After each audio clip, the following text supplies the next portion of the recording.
Elle surplombe la banlieue est de New Delhi. Du haut de ses 80 mètres, c'est plus que le Taj Mahal. Cette montagne est en fait artificielle. Entièrement constituée de déchets de la capitale indienne, elle est la plus grande décharge de la ville.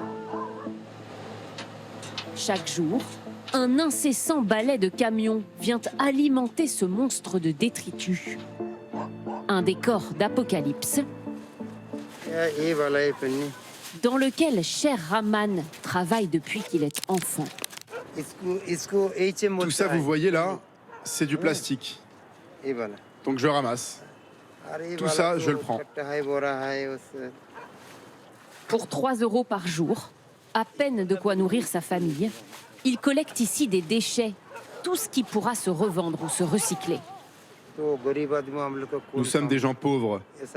Qui d'autre nous donnerait du travail? On ne trouve rien de mieux à faire. On n'a pas le choix. Ouverte en 1984, la décharge est arrivée à saturation dans les années 2000, mais n'a jamais fermé. Un désastre sanitaire pour les chiffonniers, mais aussi environnemental. Car du méthane émane constamment des poubelles en décomposition. Cette responsable d'une association de défense de l'environnement veut nous faire prendre la mesure de la situation. Voici une carte qui traque à partir des données satellites les émissions de méthane. C'est exactement l'endroit où nous sommes en ce moment, la décharge de Ghazipur, et on voit des émissions tout autour. Le vert, le rouge indiquent des fortes quantités. Dans ces flaques, mélange d'eau de pluie et de déchets, le méthane associé au dioxyde de carbone crée même des bulles de gaz. Elles témoignent de la pollution des lieux. Le méthane est un gaz à effet de serre responsable du changement climatique à hauteur de 30%. C'est une montagne toxique avec des gens qui vivent autour. Car au pied de la décharge vivent des milliers d'habitants.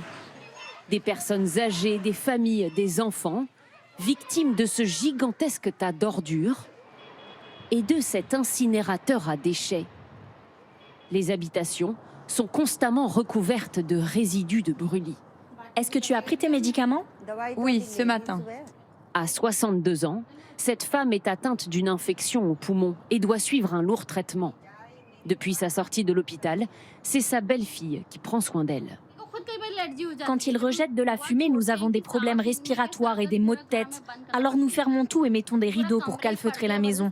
Normalement, les gens sortent pour prendre l'air, mais nous ne pouvons même pas aller sur la terrasse. Tous ceux qui viennent ici se moquent de nous en nous disant « Comment pouvez-vous vivre ici ?» D'après une étude, l'Inde recenserait au total plus de 3000 montagnes de déchets comme celle-ci à travers tout le pays.